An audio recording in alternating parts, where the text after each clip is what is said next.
低买高卖是每个进入市场的人的愿望，动态平衡持仓就是解决这个问题的。举个例子，就是保持现金和股票始终是50%比50%，当价格下跌的时候就买入一些，当价格上涨的时候就卖出一些。这样做，通过低买高卖维持仓位比例的均衡，即使价格经过一定时间的震荡又回到原位，也可以获得波动的收益。现在我们就设定一些参数，让 Stocktiny AI 帮我们生成程序，对 XRP、XRPUSD 进行回测计算。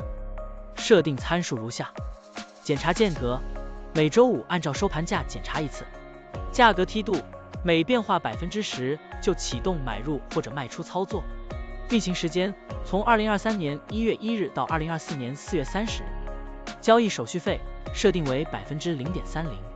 这样设定节省了盯盘的时间和操作次数。好了，按照上面的设定，程序运行的结果是累计交易14次，期末持仓价值129601.75元，盈利29.60%。相比持仓不动，多盈利负22.55%。如果你希望更频繁的交易，可以把参数修改为持股仓位70%，每天按照收盘价检查一次持仓，每变化5%就进行平衡，这样就可以得到新的回测结果。累计交易71次，期末持仓价值141245.29元，盈利41.25%。相比持仓不动，多盈利负10.91%。股票的波动特性不一样，盈利效果就不同，参数设定不同，盈利效果也会不同。怎样找到最优的组合呢？请评论区留言，让 Stocktiny AI 来帮助你。股票调优 AI， 利用 AI 技术赋能您的股票选择与操作。